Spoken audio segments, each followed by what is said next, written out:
네, 이낙연 대표 기자회견을 해서 개혁신당과의 통합이 결렬됐다라고 선언을 했습니다. 열 하루 만에 하자면 통합이 결렬됐어요. 그리고 빅텐트가 찢어졌죠. 관심은 왜 이준석만 끼면 이렇게 분열이 생길까 하는 거죠. 이준석의 정치 참여 역사는 분열의 역사였다고 하는 것이 사실은 기록으로 남아 있습니다. 이준석은 결국은 분열의 DNA를 가진 인물이 아니냐, 저는 그렇게까지 생각이 들더군요. 이준석의 이런 행태, 분열적인 행태 어디까지 갈지 관심을 갖고 좀 지켜봐야 될 것 같습니다.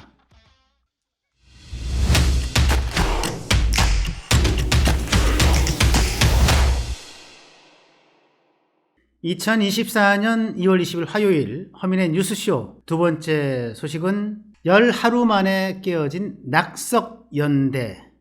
왜 이준석만 끼면 분열이 생길까라는 것을 주제로 놓고 여러분과 함께 나눠보겠습니다. 시작하기 전에 구독, 좋아요, 그리고 알림 설정 다시 한번 꼭 부탁을 드립니다. 네, 이낙연 대표 조금 전에 들어온 따끈따끈한 소식이죠. 기자회견을 해서 오늘 기자회견은 이낙연 대표가 개혁신당 공동대표란 이름으로 하지 않고 새로운 미래, 원래 자기가 창당하려고 했던 그 이름으로 기자회견을 했어요. 개혁신당과의 통합이 결렬됐다라고 선언을 했습니다. 개혁신당의 이제 4대 그룹, 4대 정파가 있었죠. 그래서 이낙연 신당, 이준석 신당, 금태섭 신당, 등등 해서 이제 또 원칙과 상식, 이런 그룹들 해서 4대 정파가 있었는데, 요것이 이제 지난 9일에 우리 함께 하자, 빅텐트를 치자 해가지고 통합선언을 했어요. 물론 이제 법적인 통합 절차는 다 끝나지가 않은 상태였습니다. 통합선언을 했는데, 오늘이 20일이니까 열 하루 만에 맞자면 통합이 결렬됐어요. 그리고 빅텐트가 찢어졌죠. 역시 이 빅텐트의 중심은 이낙연과 이준석이었습니다. 그래서 줄여서 낙석연대라고 했는데, 이 낙석연대가 그야말로 저기 산 위에서 돌이 굴러떨어지는 낙석처럼 되어버렸습니다. 관심은 왜 이준석만 끼면 이렇게 분열이 생길까 하는 거죠. 같이 관련 뉴스 보시겠습니다. 이낙연 대표는 20일 서울 여의도 새로운 미래 당사에서 기자회견을 열고, 존경하는 국민 여러분, 사랑하는 당원 여러분, 여러분께 머리 숙여 사과드립니다 라고 얘기를 하면서 신당 통합 좌절로 여러분께 크나큰 실망을 드렸습니다. 부실한 통합 결정이 부끄러운 결말을 낳았습니다. 결국 이제 여러분 뉴스 들어서 아시겠지만 19일 어저께입니다. 개혁신당의 최고위원회의에서 이제 여러 가지 그냥 굉장히 볼상스러운 이제 장면이 연출이 됐죠. 긴 얘기를 좀 짧게 말씀을 드리면, 이준석 공동대표가 이번 총선과 관련한 모든 홍보, 모든 정책을 전부 나에게 맡겨달라, 나에게 정권을 달라, 이제 이렇게 요구를 했고, 그 전에 이제 9일 이제 이 통합을 합의할 때, 결정할 때 나눴던 얘기 중에 뭐냐면, 이번 총선의 총괄선대위원장을 이낙연에게 준다. 그 이낙연이 선거에 정권을 갖는다. 이렇게 위임을 했던 거거든요. 그런데 벼랑간 이준석이 총선의 홍보와 정책을 다 나에게 정권을 달라, 이렇게 얘기하니까 이낙연과 이제 김종민 의원이 이건 받아들일 수 없다, 이건 약속 파기다, 그래가지고 회의장을 박차고 나갔고, 박차고 나간 시점에 이때다 싶어가지고 이준석과 그 나머지 세력들이 이준석에게 홍보 정책을, 정권을 주는 안을 기습 처리를 해버렸어요. 그러니까 이제 이낙연이 이제 선언을 한 겁니다. 오늘 2월 9일에 합의를 허물고 공동대표 한 사람에게, 즉 이준석에게 선거에 정권을 주는 안건이 최고위원회 표결로 강행 처리됐다, 이렇게 얘기를 한 겁니다. 그 이낙연은 이제 크게 세 가지를 먼저 삼았어요. 하나는 통합 정신의 파기라고 하는 점인데요. 어쨌든 아까 말씀드린 대로 선거 정권이 총괄선대위원장인 자격이 있는데, 이 권한을 이준석 대표에게 일방적으로 넘겨주는 건 합의 파기다라고 얘기를 한 거고요. 그래서 이낙연은 뭐라고 얘기하냐면, 제3지대 4개 세력이 9일 통합합의문에서 총괄선거대책위원장을 이낙연 대표로 하기로 했는데 이를 짓밟고 강행 처리한 거다, 이렇게 주장을 합니다. 두 번째, 이낙연은 뭐라고 얘기하냐면 반민주주의적 행태다, 이렇게 얘기를 하죠. 이것도 관련 뉴스 자료를 같이 보시면요, 이낙연은 이렇게 얘기합니다. 그들은, 즉 이준석 그 일당입니다는 특정인을 낙인 찍고 미리부터 배제하려 했다. 이것이 이제 반민주적이다 이렇게 얘기하는 건데요. 여기서 특정인은 누구냐면은 저는 뭐 류호정도 있었고 이제 배복주도 있었는데 배복주는 이제 전 정의당의 이제 부대표를 지낸 인물이고요. 배복주 누구냐면 여러분 그 전장현이라고 기억을 하시죠? 전장현이 이제 전국 장애인 철폐 연합이라고 하는 단체인데 약간 이제 소위 진보 좌파적 색깔을 띠고 있는 기관이긴 해요. 기구긴 하고 여기서 이제 우리 지하철 탑승권, 장애인 탑승권, 뭐 이런 승차권 뭐 등등을 요구하면서 이제 지하철 시위를 벌이지 않았습니까? 이제 여기에 대해서 이제 이준석은 극도로 이제 불쾌함을 표시했고 어쨌든 자기 의도와는 관계없이 장애인 소수자를 차별하는 것처럼 보여줬던 논란이 있었지 않습니까? 이제 이걸 얘기하는 거죠. 근데 이 전장현의 대표가 박경석이라는 인물이고 아내가 지금 이제 이 개혁신당에 합류한 배복주라는 인물이에요. 이 배복주를 직접 가리키면서 우리는 당신을 환영할 수 없다라는 메시지를 이낙연 대표 당신 좀 내다오 이렇게 주문한 겁니다. 이낙연 대표는 그걸 받아들일 수가 없는 거죠. 어떻게 특정인을 집어가지고 낙인 찍기를 하고 배제를 합니까? 이건 반민주적이다. 이제 이렇게 생각을 했던 겁니다. 이낙연 대표는 결국 이 모든 것이 이준석 쪽에 의한 사전 기획 음모다. 네, 이렇게 주장을 합니다. 그래서 이낙연 대표는 이렇게 얘기하죠. 저희는 통합 합의 이전으로 돌아갈 수밖에 없다. 그래서 홀로 서기를 선언한 거고요. 그러면서 선언을 합니다. 무능하고 타락한 거대 양당의 독점적 정치 구도를 깨고 진영보다 국가, 정치인보다 국민을 먼저 보호하는 본격 대한정당을 만들겠다. 이제 따로 가겠다. 이렇게 선언을 했죠. 무능하고 타락한 거대 양당의 독점적 정치 구도를 깨고 진영보다 국가, 정치인보다 국민을 먼저 보호하는 본격 대한정당을 만들겠습니다. 이준석은 이 세 가지의 의혹들에 대해서 모두 전면 부인합니다. 뭐라고 얘기하냐면 모욕적이다. 그러나 우리는 너희는 이탈을 해도 우리는 계속 간다.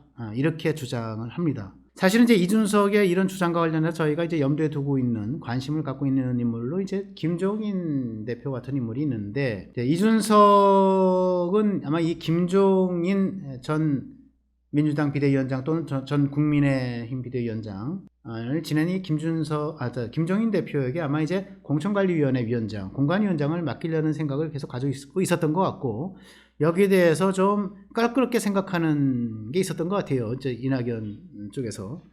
이런 것도 아마 이제 이 낙설견대의 균열을 가져오게 된 거 아닌가라는 생각은 드는데 어쨌든 이준석의 이 정치 참여 역사는 분열의 역사였다고 하는 것이 사실은 기록으로 남아 있습니다. 2019년에 바른미래당이라고 있었어요. 이것이 이제 뭐냐면 이제 2016년에 이제 안철수 주도로 창당됐던 국민의당 그리고 유승민의 주도로 창당됐던 이제 바른정당이라고 있었고 이것이 2017년도에 대선을 거치면서 합당을 하죠. 그래서 바른미래당이라고 하는 것을 만들어냈는데 이 바른미래당이 2019년도에 국회의원 보궐선거에서 참패하고 그걸 기점으로 해서 당시 당대표를 맡고 있던 손학규에게 이준석 최고위원이 거세게 몰아붙이면서 사퇴하라. 조기 전당대회 열자. 당신 뭐하는 XX냐. 이러면서 굉장히 거친 말로 공격을 합니다. 결국은 거기서 이제 나눠졌죠. 찢어졌던 역사. 안철수와 이준석의 분열사는 여러분들이 너무 잘 알고 계실 겁니다. 이게 어쨌든 2016년도에 노원병에서 안철수가 출마하고 또 이준석이 출마해서 안철수가 승리하죠. 그때부터 쌓였던 원한이 2018년도에 보궐선거 이게 이제 그때도 이제 결국 이제 이준석의 출마를 놓고 이제 공천해주겠다 못해주겠다 그래서 안철수하고 또 대립을 하면서 또 이게 그 감정의 골이 깊어졌던 역사 이러면서 결국 안철수하고는 지금 철전지 원수가 돼 있는 상태란 말이죠. 그 당시 이준석이 사석에서 안철수에게 이 XX라고 하는 쌍욕을 했던 사실이 드러나면서 사실은 이제 돌아올 수 없는 강을 건넜다 이런 평가들도 있고요.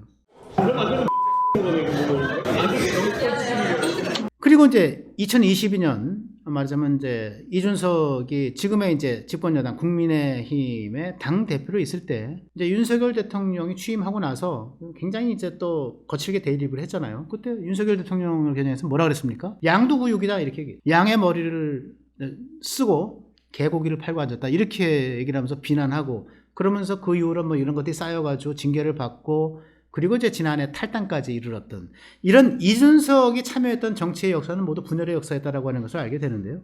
그럼 왜 과연 이준석은 그럴까? 아무리 생각해봐도 이게 합리적으로 뭔가 해석이 안 돼요. 그래서 제가 억지로 짜낸 해석은 이렇게 세 가지인데요. 하나는 참 정치를 잘못 배웠다. 예. 뭐 그 이상 어떻게 해석을 합니까? 정치 정말 잘못 배웠어요. 그 정치의 멘토라고 하면 김종인 대표 그리고 뭐 유승민 전 의원 같은 분이 있을 텐데 근데 이들이 이렇게 가르쳤다고 저는 보지는 않습니다.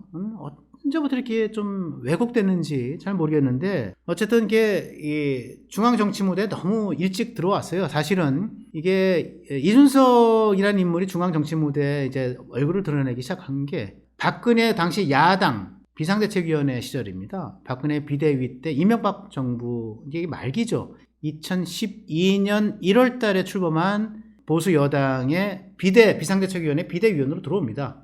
그때가 26살이었어요.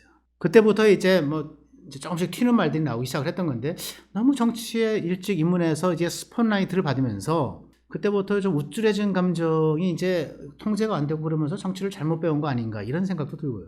두 번째, 뭐 같은 맥락인데요. 이게 재성박덕입니다. 재성박덕. 제가 워낙 승하다 보니까 덕이 가려지고 덕이 이제 이게 보이질 않게 되죠. 그래서 품성 제로 이런 말들 많이 듣지 않습니까? 이준석 그 국민의힘 대표가 이제 당 대표직에서 물러나고 나서 근데 뭐 공천 문제 얘기가 나오니까 나는 공천 걱정하지 않는다. 나 정도 체급만 되면 공천 같은 거 걱정 안 해도 돼. 뭐 이런 식의 얘기. 굉장히 그 뭐랄까 이제 자만에 빠진 얘기들. 그래서 재승박덕하고 품성도 제로다 이런 생각이 들고요. 왜 이준석이 이렇게 분열에 화신처럼 돼버렸나? 세 번째는 저는 이것도 저것도 이게 설명이 안 되면 결국은 이게 갈등이 속성인 사람이다. 불지르기가 생활화되어 있는 사람이다. 이렇게밖에 해석이 안 되는 것 같습니다. 네. 그래서 이준석은 결국은 분열의 DNA를 가진 인물이 아니냐. 저는 그렇게까지 생각이 들더군요.